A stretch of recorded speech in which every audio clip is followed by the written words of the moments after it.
الشیطان الرجیم بسم اللہ الرحمن الرحیم۔ آج پارہ نمبر 2 سورۃ البقرہ، رکوع نمبر 6، آیت نمبر 177 سے آگے۔ لیس البر، لیسا نہیں، البر نیکی، ان تولو کہ تم کر لو، وجوہکم اپنے منہ، کی بلا طرف، مشرقی مشرق، والمغرب اور مغرب، ولیکن اور لیکن، برا نیکی، من آمنا جو ایمان لائے، باللہ اللہ پر، والیوم الآخر اور آخرت کے دن پر، والملائکتی اور فرشتے، والکتاب اور کتاب، والنبیین اور نبی، وآتا اور دے، المال مال، علی حبہ اس کی محبت پر، ذوی القربہ رشتہ دار، والیتامى اور یتیم، والمساکین اور مسکین، وابن السبیل اور مسافر، والسائلین اور سوال کرنے والے، وفی الرقاب اور گردنوں میں، واقامہ اور قائم کرے، صلاۃ نماز، وآتا اور ادا کرے، زکوٰۃ زکوٰۃ، والموفون اور پورا کرنے والے، بعہدہم اپنے وعدے، اذا عاہدوا وہ وعدہ کریں، والصابرین اور صبر کرنے والے، فی البأساء سختی میں، والضراء اور تکلیف، وحین اور وقت بأس جنگ، اولئک یہی لوگ، الذین وہ جو کہ صدقوا انہوں نے سچ کہا، واولئک اور یہی لوگ، ہم المتقون وہ پرہیزگار ہیں۔ لیس البر ان تولوا وجوہکم قبل المشرق والمغرب، نیکی کچھ یہی نہیں کہ منہ کرو اپنا منہ مشرق کی طرف یا مغرب کی طرف، ولیکن البر من آمن باللہ والیوم الآخر والملائکۃ والکتاب والنبیین، لیکن بڑی نیکی تو یہ ہے جو کوئی ایمان لائے اللہ پر اور قیامت کے دن پر اور فرشتوں پر اور سب کتابوں پر اور پیغمبروں پر، وآت المال علی حبہ ذوی القربى والیتامى اور دے مال اس کی محبت پر رشتہ داروں کو اور یتیموں کو، والمساکین وابن السبیل اور محتاجوں کو اور مسافروں کو، والسائلین وفی الرقاب اور مانگنے والوں کو اور گردنیں چھڑانے میں، واقام الصلاۃ وآت الزکوٰۃ اور قائم رکھے نماز اور دیا کرے زکوٰۃ، والموفون بعہدہم اذا عاہدوا اور پورا کرنے والے اپنے اقرار کو جب عہد کریں، والصابرین فی البأساء والضراء وحین البأس اور صبر کرنے والے سختی میں اور تکلیف میں اور لڑائی کے وقت، اولئک الذین صدقوا یہی لوگ ہیں سچے، اور واولئک هم المتقون اور یہی ہیں پرہیزگار۔ اللہ تبارک و تعالیٰ نے اس آیت کریمہ کے اندر مختلف قسم کے عنوانات کا ذکر فرمایا۔ تو اس آیت کریمہ کے بارے میں مفسرین اکرام فرماتے ہیں کہ آغاز سورۃ بقرہ سے لے کر تو اس آیت کریمہ تک یہ تقریباً بن جاتی ہے نصف صورت، تو آدھی صورت یہاں تک بن جاتی ہے اور آدھی صورت اس کے بعد آگے اختتام تک وہ بنے گی۔ ایک بات تو یہ رہی۔ پھر دوسری بات اس کے اندر یہ ہے کہ اللہ تبارک و تعالیٰ نے اس آیت کریمہ کے اندر جب مختلف عنوانات کا ذکر فرمایا تو اس سے پہلے جو آیات کریمہ گزری یا رکوعات گزرے، تقریباً سوا پارہ اس سے پہلے گزر چکا، تو اس کے اندر اللہ تبارک و تعالیٰ نے جو مجموعی لحاظ سے مضامین بیان فرمائے تو وہ اہل باطل کے عقائد باطلہ کا ذکر کیا گیا اور ان کے عقائد باطلہ کی تردید کی گئی، اور مختلف انداز کے اندر اور مختلف مذاہب کے لوگوں کا، جس طرح یہودیوں کے بارے میں تفصیل کے ساتھ ذکر ہوا، مشرکین مکہ والوں کے بارے میں ذکر کیا گیا،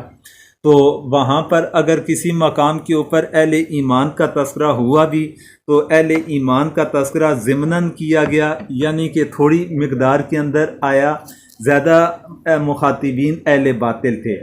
اور اس کے بعد جو اگلی آیات کریمہ ہے اختتام صورت تک، تو اس کے اندر جو طریقہ کار ہے وہ یہ ہے کہ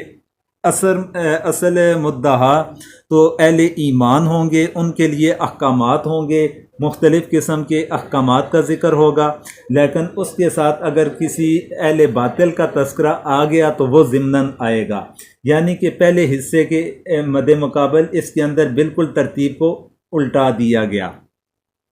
تو اس آیت کریمہ کو آیت بر بھی کہا جاتا ہے۔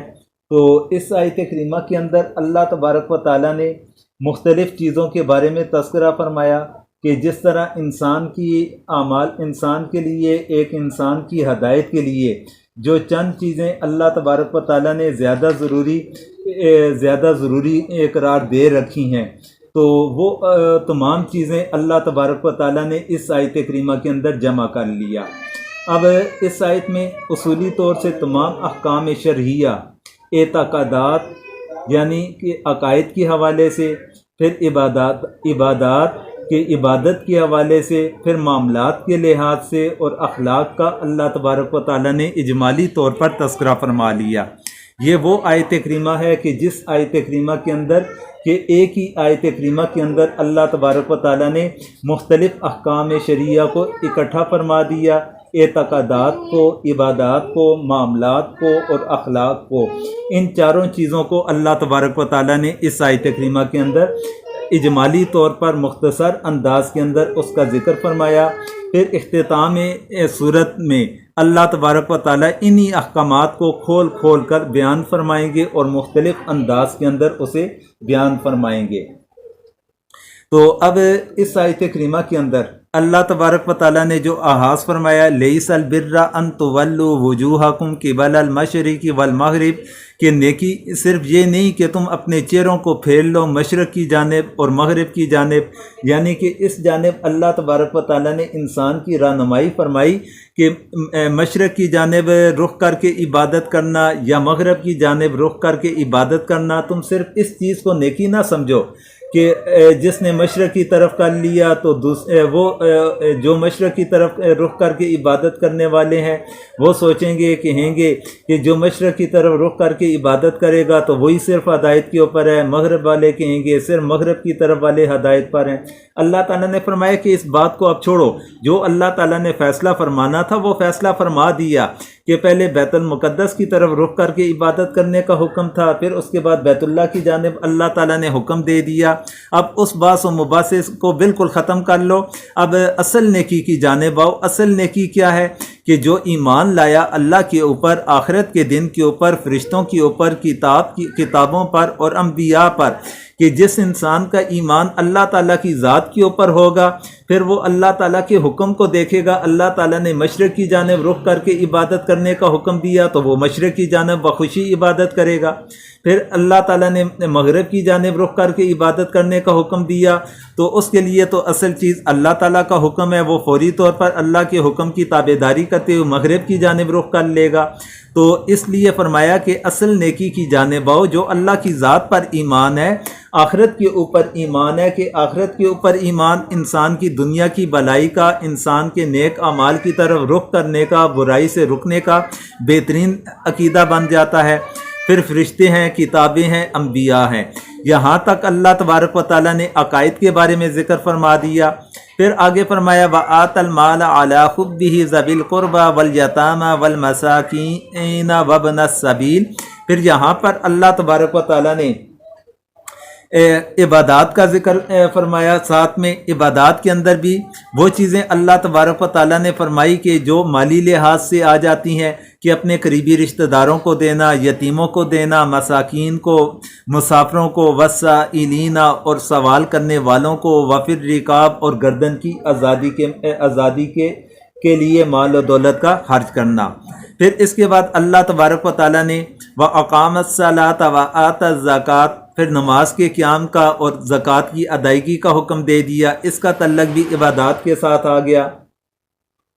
تو آگے فرمایا والموفون بعہدہم اذا عاہدوا، اور پورا اور پھر یہاں اس آیت کریمہ کے حصے کے اندر اللہ تبارک و تعالیٰ نے معاملات کی طرف اشارہ فرما دیا کہ اپنے وعدے کی پاسداری کرنے والے ہوں. پھر والصابرین فی البأساء والضراء وحین البأس. اب اس آیت کریمہ کے حصے کے اندر اللہ تبارک و تعالیٰ نے انسان کے اخلاق کی طرف رہنمائی فرما دی، اور اخلاق کے اندر جو مرکزی کردار بنتا ہے وہ انسان کے لیے صبر آ جاتا ہے، کیونکہ صبر کا اس سے پہلے بھی میں نے آپ کے سامنے تفصیل کے ساتھ ذکر کیا تھا. اس کے اندر 3 شعبے بن جاتے ہیں. تو پھر صبر یہ اخلاق کے اندر بنیادی حیثیت رکھتا ہے، تو اللہ تبارک و تعالیٰ نے یہاں پر صرف صبر کے اوپر اکتفا فرما دیا. تو اس لحاظ سے دیکھا جائے یہ آیت کریمہ کئی احکام شریعہ کے لحاظ سے ایک جامع آیت کریمہ بنتی ہے. پھر اس کے بعد اگلی آیت کریمہ کے اندر اللہ تبارک و تعالیٰ فرماتے ہیں یا ایھا الذین آمنوا، اے ایمان والو، کتبہ فرض کیا گیا، علیکم تم پر، قصاص فی القتل مقتولوں میں، الحر آزاد بالحر آزاد کے بدلے، والعبد اور غلام بالعبدی غلام کے بدلے، والانثی اور عورت بالانثی عورت کے بدلے، فمن پس جسے عفیہ معاف کیا جائے، لہو اس کے لیے، من اخیہ اس کا بھائی سے، شیئن کچھ، فاتباع تو پیروی کرے، بالمعروف دستور کے مطابق، واداء اور ادا کرنا، الیہ اسے، باحسان اچھا طریقہ، ذالک یہ، تخفیف آسانی، من سے، ربکم تمہارے رب کی، ورحمہ اور رحمت، فمن اعتدی پس جو زیادتی کی، بعد ذالک اس کے بعد، فلہ تو اس کے لیے، عذاب علیم دردناک عذاب ہے. یا ایھا الذین آمنوا کتب علیکم القصاص فی القتل، اے ایمان والو فرض ہوا تم پر قصاص برابری کرنا مقتولوں میں، الحر بالحر والعبد بالعبد آزاد کے بدلے آزاد اور غلام کے بدلے غلام، والانثی بالانثی اور عورت کے بدلے عورت، فمن عفی لہ من اخیہ شیء فاتباع بالمعروف، پھر جس کو معاف کیا جائے اس کے بھائی کی طرف سے کچھ بھی، تو تابعداری کرنی چاہیے موافق دستور کے، واداء الیہ باحسان اور ادا کرنا چاہیے اس کو خوبی کے ساتھ، ذالک تخفیف من ربکم ورحمہ یہ آسانی ہوئی تمہارے رب کی طرف سے اور مہربانی، فمن اعتدی بعد ذالک فلہ عذاب علیم پھر جو زیادتی کرے اس فیصلے کے بعد تو اس کے لیے ہے عذاب دردناک. پھر اسی آیت کریمہ کا مزید تھوڑا سا حصہ اگلی آیت کریمہ کے اندر ہے، تو اسے ذکر کرنے کے بعد اس پر مسائل ذکر کیے جائیں گے. وَلَكُمْ فِي الْقِصَاصِ وَلَكُمْ اور تمہارے لیے، فِي الْقِصَاصِ قصاص میں، حیات زندگی ہے، یا اولی الالباب اے عقل والو، لعلکم تاکہ تم تتقون پرہیزگار ہو جاؤ. وَلَكُمْ فِي الْقِصَاصِ حیات یا اولی الالباب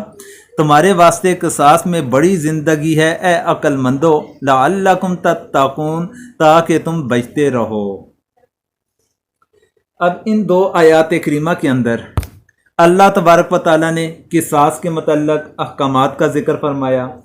تو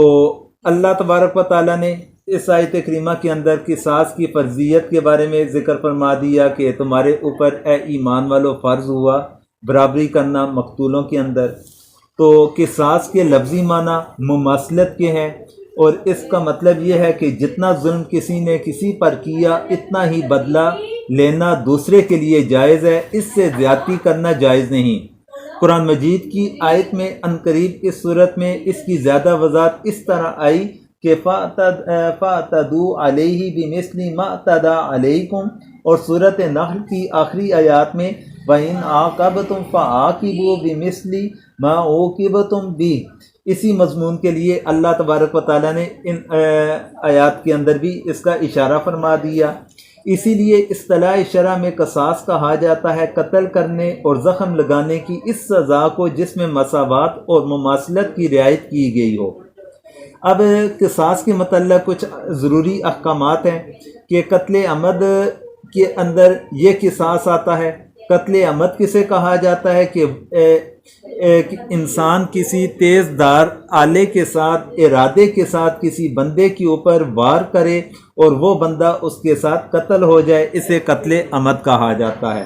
قتل عمد کی صورت کے اندر قصاص آئے گا، یعنی کہ جان کے بدلے کے اندر جان آئے گی۔ اگر کسی نے اس طرح کا فعل کر کے کسی کے ہاتھ کو کاٹا تو اس کا ہاتھ کاٹا جائے گا، اگر کسی نے اس کے پاؤں کو کاٹا تو اس کا پاؤں کاٹا جائے گا، یعنی کہ برابری کی صورت کے اندر یہ اعضاء کا معاملہ کیا جائے گا۔ تو پھر ایسے قتل میں جیسے آزاد آدمی آزاد کے عوض میں قتل کیا جاتا ہے، ایسے ہی غلام کے عوض میں غلام، اور جس طرح عورت کے عوض میں عورت ماری جاتی ہے، اس طرح مرد بھی عورت کے مقابلے میں قتل کیا جائے گا۔ یہاں پر جو اللہ تبارک و تعالیٰ نے ذکر فرمایا کہ الخر بالخری، آزاد آزاد کے بدلے کے اندر قتل ہوگا، غلام غلام کے بدلے میں قتل ہوگا، عورت عورت کے بدلے کے اندر قتل ہوگی۔ اب تو یہاں پر اللہ تبارک و تعالیٰ نے یہ واضح فرمایا، تو یہاں پر یہ نہیں حکم دیا گیا کہ آزاد کو غلام کے بدلے میں بھی قتل کیا جا سکتا ہے یا مرد کو عورت کے بدلے کے اندر بھی قتل کیا جا سکتا ہے، بلکہ یہاں پر اللہ تعالیٰ نے آزاد کو آزاد کے بدلے، غلام کو غلام کے بدلے اور عورت کو عورت کے بدلے کے اندر قتل کرنے کا ذکر فرمایا ہے۔ تو اس پر مفسرین اکرام فرماتے ہیں کہ یہاں پر جو اللہ تبارک و تعالیٰ نے اس آیت کریمہ کے اندر آزاد کے مقابل آزاد اور عورت کے مقابل عورت کا جو ذکر کیا ہے، یہ اس خاص واقعے کی بنا پر ہے جس میں یہ آیت کریمہ نازل ہوئی، یعنی اس کے شان نزول کو سمجھنے کی ضرورت ہے کہ شان نزول کے مطابق اس آیت کریمہ کا نزول ہوا، تو اس کے مطابق اللہ تعالیٰ نے اس آیت کریمہ کو نازل فرمایا۔ تفسیر ابن کثیر نے اپنی ابن ابی حاتم کی سند سے نقل کیا کہ زمانہ اسلام سے کچھ پہلے 2 عرب قبیلوں میں جنگ ہوئی، تو دونوں اطراف سے بہت سارے آدمی، ان میں آزاد بھی تھے، غلام بھی تھے، عورتیں بھی تھی، قتل ہوئے۔ ابھی ان کے درمیان فیصلہ نہیں ہوا تھا کہ زمانہ اسلام شروع ہو گیا اور یہ دونوں قبیلے بھی اسلام کے اندر داخل ہو گئے۔ اسلام لانے کے بعد اپنے اپنے مقتولوں کا قصاص لینے کی گفتگو جب ان کی شروع ہوئی، تو ایک قبیلہ جو قوت اور شان و شوکت کے لحاظ سے بڑا تھا، اس نے کہا کہ ہم اس وقت تک راضی نہ ہوں گے جب تک ہمارے غلام کے بدلے میں تمہارا آزاد آدمی قتل نہ کر دیا جائے، اور اسی طرح ہماری عورت کے بدلے کے اندر تمہارا مرد نہ قتل کر دیا جائے۔ یہ ان لوگوں کا یہ معاملہ چل رہا تھا، تو اللہ تعالیٰ نے اس شان نزول یا اس واقعے کو مد نظر رکھتے ہوئے اس آیت کریمہ کا نزول فرمایا۔ تو اس میں اللہ تعالیٰ نے فرما دیا کہ آزاد کے بدلے کے اندر آزاد، غلام کے بدلے کے اندر غلام قتل ہوگا، عورت کے بدلے کے اندر عورت قتل ہوگی، عورت کے بدلے کے اندر مرد قتل نہ کیا جائے گا، یا غلام کے بدلے کے اندر آزاد مرد کو قتل نہ کیا جائے گا، جس طرح اس بڑے شان و شوکت والے قبیلے کا نظریہ تھا یا ان کی سوچ تھی۔ اللہ تعالیٰ نے ان کی تردید کرتے ہوئے اس آیت کریمہ کا نزول فرمایا۔ تو یہ تو تھا کہ اس آیت کریمہ کے اندر جو آزاد کا آزاد کے بدلے کے اندر یا غلام کا غلام کے بدلے کے اندر آ گیا۔ پھر اس کے بعد اللہ تبارک و تعالیٰ نے آگے جو ذکر فرمایا وہ کچھ دیت کے حوالے سے بھی اللہ تعالیٰ نے ذکر فرما دیا۔ اب دیت کے لحاظ سے کیا مسئلہ ہے کہ اگر ایک مقتول بندہ ہے، ایک بندہ قتل ہو گیا، اسے ہم مقتول کہیں گے۔ مقتول کے ورثاء کے اندر مثال کے طور پر اس کے 3 بیٹے تھے، ان تینوں بیٹوں کو اختیار ہے کہ وہ اپنے باپ کے بدلے کے اندر قصاص لینے کا مطالبہ کر سکتا ہے۔ اب اس کے اندر پہلی صورت تو یہ ہے کہ قصاص لینے کا اختیار اس کی اولاد کے پاس کہ وہ اپنے ہاتھوں کے ساتھ قاتل کو قتل نہ کریں گے۔ اس کے اوپر علماء امت کا اجماع ہے کہ وہ اس کو اسلامی عدالت کے اندر کیس کو لے کر جائے گا، اسلامی عدالت فیصلہ کرے گی، اور سزا جاری کرنا بھی اسلامی عدالت کی ذمہ داری بنتی ہے۔ قصاص کی یا کوئی بھی جرم ہے اس کی سزا دینا اسلامی ریاست کی ذمہ داری بنے گی۔ ہر بندے کو یہ اختیار نہیں کہ وہ اپنے طور پر بدلہ لینا شروع کر لے۔ اس طرح اسلامی اسٹیٹ کے اندر، ریاست کے اندر ایک افراتفری والا ماحول یا اس طرح کی صورتحال پیدا ہو جائے گی۔ ایک بات تو یہ ہے۔ پھر دوسری بات یہ ہے کہ اب اگر مقتول کے 3 بیٹے تھے، مثال کے طور پر ان 3 بیٹوں نے اگر عدالت سے رجوع کیا اور ان کا مطالبہ تھا کہ ہم تینوں اس چیز پر رضامند ہیں کہ ہمارے باپ کو فلاں بندے نے قتل کیا، اور ہم تینوں کا مطالبہ ہے کہ ہمارے باپ کے بدلے کے اندر اسے قتل کیا جائے، یعنی ہم قصاص لینے کا مطالبہ کرتے ہیں۔ جرم اس کا ثابت ہو گیا، ثابت ہونے کے بعد عدالت پھر قصاص کے طور پر قاتل کو قتل کر دے گی۔ قصاص کے اندر اگر 3 ورثاء ہیں مثال کے طور پر، ان 3 ورثاء میں سے ایک وارث کہتا ہے میں نے معاف کر دیا، یا اس نے کہا کہ میں قصاص نہیں لیتا بلکہ میں دیت لوں گا، 2 اس کے بیٹے کہہ رہے ہیں یا ورثاء کہہ رہے ہیں ہم قصاص کا مطالبہ کرتے ہیں، ہم نے نہ دیت لینی ہے نہ معاف کریں گے۔ اب جس وقت ورثاء میں سے ایک آدھ وارث قصاص سے پیچھے ہٹ جائے تو ایسی صورت کے اندر پھر قصاص والا معاملہ ختم ہو جائے گا، پھر وہ منتقل ہو جائے گا دیت کی جانب، اور پھر دیت مقتول کی قاتل کی پارٹی ہے اس کے اوپر وہ دیت ادا کرنا لازم آئے گا۔ پھر مقتول کے ورثاء کے اندر وہ وراثت کے حصوں کے مطابق یہ دیت کی رقم وہ تقسیم کی جائے گی۔ ہاں اگر مقتول کے کسی بیٹے نے دیت لینے سے بھی انکار کر لیا کہ میں نے اللہ کی رضا کے لیے فی سبیل اللہ سے معاف کر دیا، پھر اسے دیت میں سے حصہ نہ دیا جائے گا۔ یہ قصاص کے حوالے سے یہ مختلف مسائل تھے جو آپ کے گوشہ گزار کیے۔ اس کے بعد آگے آیت کریمہ کے اندر اللہ تبارک و تعالیٰ نے ذکر فرمایا کتب علیکم، فرض کیا گیا تم پر، اذا حضر، جب آئے، احدکم، تمہارا کوئی، الموت، موت، ان ترکا، اگر چھوڑا، خیرہ، مال، الوصیت، وصیت، للوالدین، ماں باپ کے لیے، والاقربین، اور رشتہ دار، بالمعروف، دستور کے مطابق، حقاً، لازم ہے، علی، پر، متقین، پرہیزگار۔ کتب علیکم اذا حضر احدکم الموت ان ترک خیرا الوصیۃ للوالدین والاقربین بالمعروف، فرض کیا گیا تم پر جب حاضر ہو کسی کو تم میں موت، بشرطے کہ چھوڑے کچھ مال، وصیت کرنا ماں باپ کے واسطے اور رشتہ داروں کے لیے انصاف کے ساتھ، حقاً علی المتقین، یہ حکم لازم ہے پرہیزگاروں پر۔ پھر اس سے اگلی آیت کریمہ کے اندر وہ بھی اسی کے ساتھ ہی اسی مضمون کے ساتھ تعلق ہے، فمن بدلہ، فمن، پھر جو، بدلہ، بدل دے اسے، بعد، ما، جو، سمیعہ، اس کو سنا، فإنما، تو صرف، اسمہ، اس کا گناہ، علی الذین، جو لوگ، علی، پر، الذین، جو لوگ، یبدلونہ، اسے بدلا، ان، بے شک، اللہ سمیع، سننے والا، علیم، جاننے والا۔ فمن بدلہ بعد ما سمیعہ، پھر جو کوئی بدل ڈالے وصیت کو بعد اس کے کہ جو سن چکا، فإنما اسمہ علی الذین یبدلون، تو اس کا گناہ انہی پر ہے جنہوں نے اس کو بدلا، ان اللہ سمیع علیم، بے شک اللہ سننے والا جاننے والا ہے۔ ان 2 آیات کریمہ کے اندر اللہ تبارک و تعالیٰ نے وصیت کے احکامات کے بارے میں ذکر فرمایا، تو اس کا تعلق بھی ابواب البر کے ساتھ بنتا ہے کہ جو اللہ تبارک و تعالیٰ نے نیکی کرنے کا حکم دیا تو یہ بھی ایک نیکی کی جانب رخ تھا۔ اب وصیت کیا چیز ہے؟ وصیت ہر اس چیز کو کہا جاتا ہے جس کے کرنے کا حکم دیا جائے، خواہ زندگی میں یا بعد الموت، مرنے کے بعد، لیکن عرف میں اس کام کو کہا جاتا ہے کہ جس کے کرنے کا حکم بعد الموت ہو۔ وصیت کا ایک لفظی معنی آ گیا، لفظی اس کی تشریح آ گئی، اور ایک اس کی شرعی لحاظ سے تشریح بن گئی کہ شرعی لحاظ سے تشریح وہ بنے گی کہ انسان کسی کو وصیت کرتا ہے اور اس کا جو نفاذ ہے وہ اس کے مرنے کے بعد مکمل ہوتا ہے۔ پھر یہاں پر لفظ اللہ تبارک و تعالیٰ نے ذکر فرمایا لفظ خیر کا۔ لفظ خیر کے بہت سے معنی آتے ہیں، ان میں سے ایک معنی مال کے بھی آتے ہیں، جیسے قرآن کے اندر ہی ہے وَإِنَّهُ لِحُبِّ الْخَيْرِ لَشَدِيدٌ، تو یہاں پر بھی باتفاق مفسرین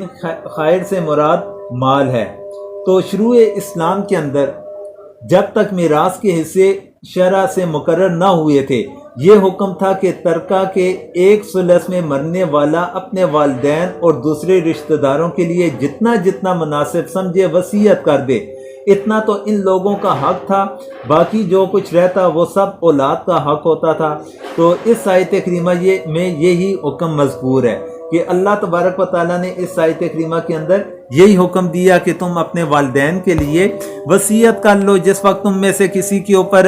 موت کا وقت طاری ہو جائے، اور اپنے قریبی رشتہ داروں کو دستور کے مطابق کہ والدین اور قریبی رشتہ داروں کے لیے وصیت ہوگی، اور ان کے علاوہ اولاد جو ہے باقی حصہ اولاد کے حصے کے اندر آ جائے گا۔ تو اب اس کے اوپر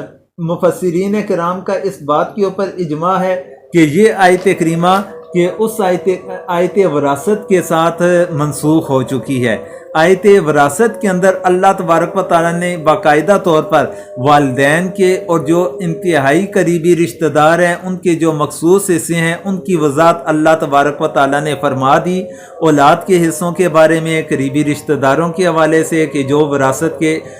جو ورثاء بنتے تھے تو ان کے حصوں کو اللہ تبارک و تعالیٰ نے علیحدہ سے تفصیل کے ساتھ ذکر فرما دیا۔ جب وہ تفصیل کے ساتھ ذکر کر لیا گیا تو اب یہ آیت کریمہ کا یہ حصہ یہ منسوخ بن جائے گا اس آیت کریمہ کے ساتھ کہ جس کے اندر اللہ تعالیٰ نے وراثت کے تفصیلی احکامات ذکر فرما دیے۔ لیکن اس کے اندر جو وصیت والا معاملہ ہے کہ وصیت کا حکم اب بھی برقرار ہے، وہ کس کے حق کے اندر برقرار ہوگا؟ وہ جو شرعی لحاظ سے ورثاء بن رہے ہیں تو جن کا وراثت کے اندر حصہ بنتا ہے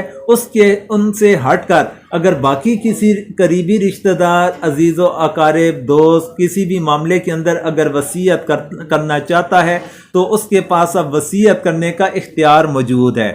فرضیت والا حکم وہ منسوخ ہو چکا ہے، بلکہ اب استحباب کے حکم کے اندر وہ منتقل ہو گیا کہ اس کے لیے مستحب ہے یا مباح ہے کہ وہ کسی کے لیے وصیت کرنا چاہے تو اپنے مال کا ایک ثلث حصہ وہ وصیت کر سکتا ہے۔ اب اگر جو ورثاء اس کے بن رہے ہیں کہ جن کے شرعی لحاظ سے حصے مقرر ہیں ان میں سے بھی کیا کسی کے لیے یہ وصیت کر سکتا ہے یا نہیں کر سکتا؟ تو اس پر مفسرین کرام فرماتے ہیں کہ اگر تمام ورثاء اس کے راضی ہو جائیں کسی ایک وارث کے لیے کہ وصیت کرنے والا تمام ورثاء کو اکٹھا کر لے، کسی ایک اپنے وارث کے بارے میں کہہ دے میں اس کے لیے یہ خصوصی طور پر وصیت کرنا چاہتا ہوں، آپ میں سے کسی کو تو کوئی اعتراض نہیں، اگر کوئی بھی اعتراض نہیں کرتا تو اپنے ورثاء میں سے بھی کسی ایک کے لیے اس کے پاس اختیار وصیت کرنے کا وہ بھی موجود ہے۔ تو ان دو آیات کریمہ کے اندر وراثت کی وصیت کے حوالے سے تفصیلی احکامات آپ کے گوشہ گزار کیے۔ پھر اس کے بعد اگلی آیت کریمہ ہے فمن خافا، پس جو خافا خوف کرے، من موسن وصیت کرنے والے سے، جانفا طرفداری، او اسما یا گناہ، فاصلح پھر صلح کرا دے، بینہم ان کے درمیان، فلا اسما پس نہیں گناہ، علیہ اس پر، ان اللہ بے شک اللہ، غفور بخشنے والا، رحیم رحم کرنے والا۔ فمن خاف من موسن جانفا، پھر جو کوئی خوف کرے وصیت کرنے والے سے طرفداری کا، او اسمن یا گناہ کا، فاصلح بینہم پس ان کے درمیان صلح کرا دینی چاہیے، فلا اسم علیہ پس نہیں گناہ ان پر، ان اللہ غفور الرحیم بے شک اللہ تعالیٰ معاف کرنے والا رحمت کرنے والا ہے۔ تو اب اس آیت کریمہ کے اندر اللہ تبارک و تعالیٰ نے کہ طرفداری کرنے کا معاملہ یا زیادتی کرنے کے معاملے کے اندر اس کے بارے میں ذکر فرمایا کہ ان چیزوں سے انسان کو بچنا چاہیے، اگر اس طرح کا معاملہ ہو تو ایسی صورت کے اندر ان کے درمیان صلح کرا دینی چاہیے، اور صلح کرانے کی صورت کے اندر اس کے اوپر کسی قسم کا گناہ نہ ہوگا، کیونکہ اللہ تبارک و تعالیٰ کی ذات وہ معاف کرنے والی، بخشنے والی، رحم کرنے والی ذات ہے۔